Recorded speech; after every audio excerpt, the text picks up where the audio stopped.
Felicidades. Muchas gracias. Qué bueno, me da mucho gusto. Pero bueno, vamos a materia, si es usted tan amable. Esta semana, pues, ¿qué es lo relevante a nivel nacional? Pues se puede considerar en el aspecto político y que va a tener alguna consecuencia en el futuro, la nueva ley que aprobaron ya los diputados para regular, ¿sí?, o frenar incluso el lavado de dinero. Una ley anti-lavado de dinero, una reforma, una aplicación que el presidente Felipe Calderón presentó hace más de 2 años. Ya como que ya estaba en ciernes esa, pues ¿verdad? Es una ley que debió haber sido aprobada primero y despuos empezar la guerra. Claro.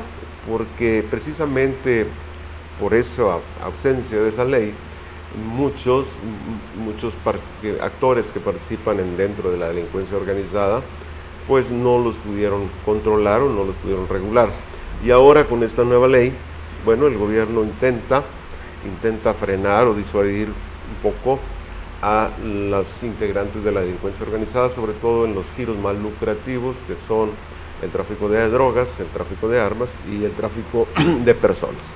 Estamos hablando de movimientos financieros fuera de, o la economía informal, podrías decir, de algo así como 29,000 millones de dólares que circulan o pasan por México, provenientes de esas actividades ilícitas, y que en realidad lo que viene a hacer al gobierno, donde le afecta, es que trastorna los programas financieros, los proyectos que tiene el gobierno, porque esa economía informal viene a trastornar la otra economía formal y entonces causa problemas sobre todo de inflación. Usted recordará aquella ocasión cuando encontraron más de 200 millones de dólares que no los podían depositar a un banco, se tuvieron que depositar en Estados Unidos precisamente para que no trastornara los niveles o los programas económicos que ya tenía establecidos el gobierno. De tal modo que con esta ley, bueno, se espera que ahora sí se regule la actividad de algunos cambistas, por ejemplo, porque esta ley, topes, ¿no? Exacto, esta ley marca que cualquier operación en efectivo que se celebre de más de 300,000 pesos, hasta de 1 millón en operaciones de inmobiliarias, por ejemplo, compraventa, deberán ser reportadas. Esperemos que los notarios cumplan con esa obligación que van a tener. Esperemos que los gerentes de los bancos también reporten las operaciones financieras. Esperemos que no sea solamente esta intención de aplicar esta ley, de establecer esta ley, la intención de cumplirle un reclamo de Estados Unidos que busca evitar la salida de más de 300,000 millones de dólares a todos los países, obviamente, y una de las grandes partes es precisamente México.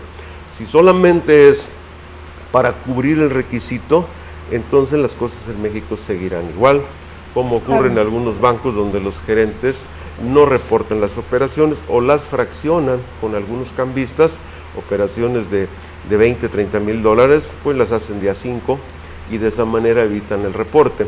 De tal modo que si se aplicara esta nueva ley, bueno, pues podría regularse mucho y saberse sobre todo de los grandes jefes de la delincuencia, que como sabemos, los de abajo son los muertos y los de arriba, la crema, son los socios de los bancos, son los socios de empresarios, son los que patrocinan y auspician fuertes inversiones de algunos conocidos e industriales incluso, que pues no se detienen para manejar recursos ilícitos que, como ellos dicen, bueno, pues es dinero fresco que se puede invertir y generar empleos, y lo aceptan. De tal modo que esperemos, como le digo, que esta ley no sea como otras leyes que solamente sirven para cubrir el requisito de darle a México un estatus de un país que se rige por leyes y que ya en los hechos sí se cumpla, porque desgraciadamente usted sabe, muchas de las leyes, muchas de las reformas que se aplican cotidianamente o se remiendos a la Constitución quedan en meras intenciones, porque en realidad no se vienen a aplicar ya en los hechos.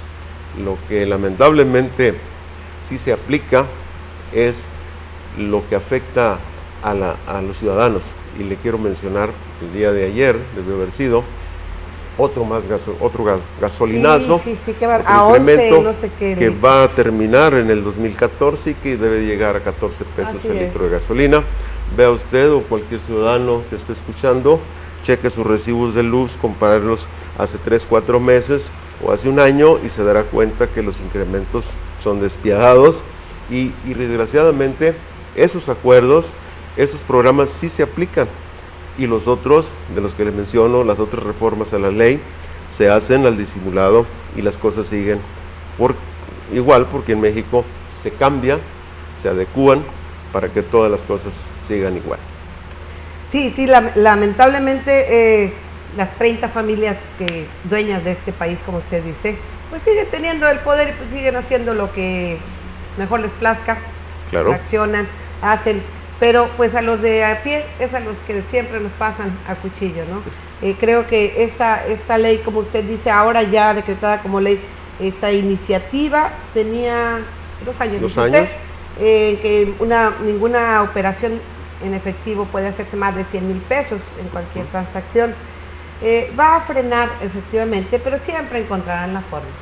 No creo como que le digo, desgraciadamente, si el gobierno se decide, sobre todo la Secretaría de Hacienda, aunque yo dudo mucho por una razón muy simple, si a los grandes capitales, los grandes consorcios, no se atreve a exigirles el pago de los impuestos y les permite una evasión grandísima, entonces, pues lamentablemente, como le decía, en este país el problema es que se adecúa, se reforma, se corrige la ley, pero queda en el papel, porque ya en los hechos, por cuestión de influencia, por cuestión de poder económico o político, no se aplica. Acuérdense que, como diría Benito Juárez, a mis amigos gracia y justicia y a mis enemigos justicia seca. Exactamente, aunque en este caso los enemigos del Estado seríamos los ciudadanos. Y somos todos. ¿Y qué cree?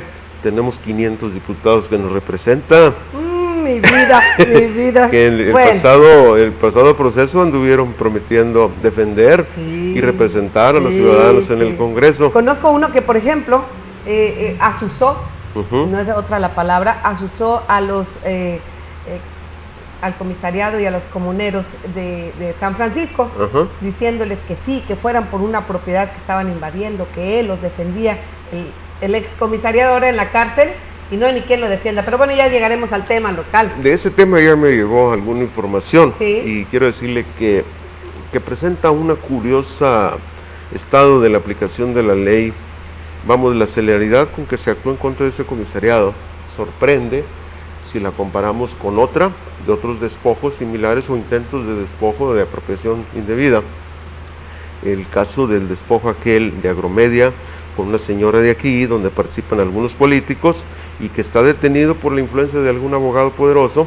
Mas, sin embargo, en el caso que usted mencionó, y le voy a adelantar un poco, más adelante lo vamos a tratar de manera más directa, pues resulta que el abogado de los señores menonitas o los supuestos afectados es nada menos que un sobrino del señor Fernández de Ceballos, un abogado de Querétaro, que vino y con una celeridad extraordinaria consiguió que la fiscal viniera y lo buscara y detuviera a la persona y le impusiera una fianza de más de 350,000 pesos. De tal modo que sí, ese es un caso se da mucho en México, donde la justicia obviamente no es pareja. La justicia necesita un aceite mágico que es el dinero y el poder para que se mueva y la maquinaria de la justicia funcione como debería. Pues bueno, vámonos al tema estatal, que ya me lo dije. Y usted quería hablar del diputado que les prometió. Ese diputado ocupa ya lo estamos esperando que le den la comisión, ya debe de hormiguearle ya las manos, ojalá le den finanzas o hacienda o los apoyos al campo.